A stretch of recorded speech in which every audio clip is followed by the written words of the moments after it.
नमस्कार दोस्तों, मैं ब्रिजू कुमार। स्वागत है आपका स्टोरी ऑफ रियल हीरोज में।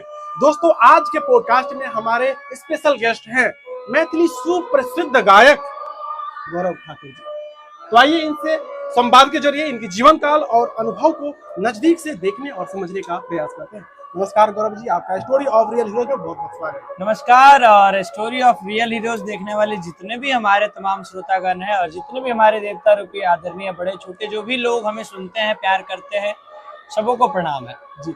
गौरव जी, आपके जीवन में गायकी का जब से आगाज हुआ तब से लेकर के अब तक की जो जर्नी रही है, हम चाहेंगे कि आप हमारे साथ साझा करें। देखिए, एक बड़ी लंबी कहानी है मगर मैं संक्षेप में सुनाता हूँ आपको। बचपन से पिताजी हमारे बस चलाते थे और माँ आंगनबाड़ी सेविका है और हम 3 भाई हैं, बहन नहीं है, अपनी बहन नहीं है। तो पापा का सपना सब दिन से था कि अपने बच्चे को पढ़ाए लिखाएं। अगर हम खुद गरीबी के अभाव में नहीं पढ़ पाए तो बच्चे को एक बड़े उच्च स्तर की शिक्षा दें। तो पिता ने बस चला के हम तीनों भाइयों को पढ़ाया और मैंने पूर्णिया सरस्वती विद्या मंदिर पूर्णिया से 10th से सीबीएसई से 10th किया। After that Purnia college Purnia से इंटर से साइंस किया, साइंस से इंटर किया सॉरी। और उसके बाद पूर्णिया कॉलेज पूर्णिया से बैचलर ऑफ पॉलिटिकल साइंस से ऑनर्स की और साथ में बैचलर ऑफ म्यूजिक भी किया प्रयाग संगीत समिति इलाहाबाद से। तो इस दौरान जब 12वीं की परीक्षा पास करने के पश्चात मेरे मन में ऐसे गांव में छोटा मोटा कार्यक्रम वगैरह होता था, तो शिव चर्चा वगैरह या जागरण वगैरह, तो पापा के साथ अक्सर जाते थे। पापा चाचा इन लोगों को कहते थे तो ले जाते थे। संगीत का एक ऐसा मतलब भूत सवार था मन में कि हाँ नहीं हमको करना है। तो धीरे धीरे जब 12th जब पास कर गए तो फिर मन में ये आया कि नहीं, हम पूर्ण रूपेण इसी में लगते हैं। अब पढ़ाई तो हो ही रही है, पूर्ण रूपेण इसमें लगते हैं। तो शुरू में गार्जियन थोड़ा डर गए, पिताजी ने डांटा भी है। और हर माँ बाप चाहता है कि देखिए हमारा बच्चा असफल ना हो, क्योंकि इन सब चीजों में रिस्क बहुत है। बिल्कुल बिल्कुल बिल्कुल। हर माँ बाप चाहता है बच्चा एक पढ़ लिख के एक अच्छी सी नौकरी ज्वाइन कर ले कि उसका जीवन यापन अच्छे से कटे। बिल्कुल। तो फिर धीरे धीरे पिताजी को, घर वालों को मनाया, मेहनत करते गया।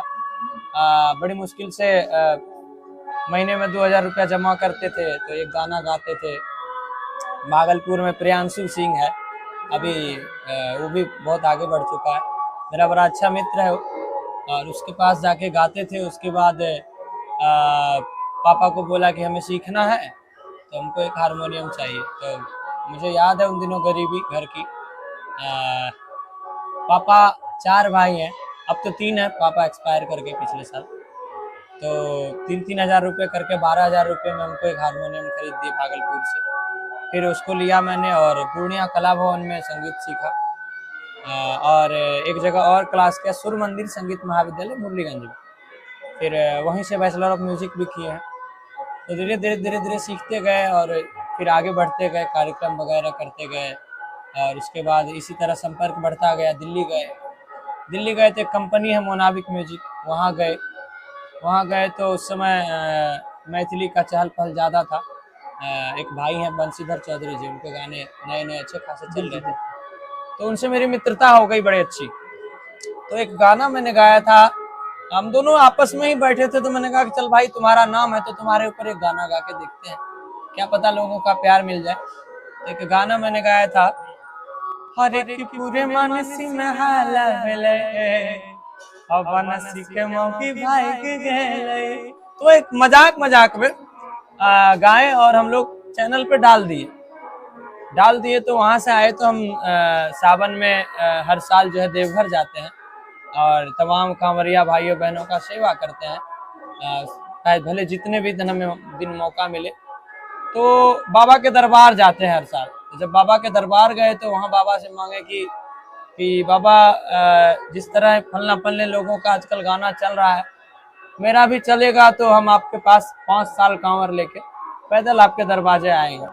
और इधर ये गाना डाल चुके थे नेट पे, तो उधर बाबा से मांगे और घर आए। जब घर आए ना तो इधर पता लगा, कंपनी का फोन आया कि आप दोबारा से दिल्ली आ जाइए, सो आपका गाना ऐसे भाग रहा है। हम उतना सीरियस नहीं लिए उस समय। ये कब की बात रही होगी साल में? ये 2019 के इसी समय की बात है। कोविड टाइम की। हाँ, 2019 सितंबर की ही बात है, सितंबर के आसपास की, दशहरे का ही समय था।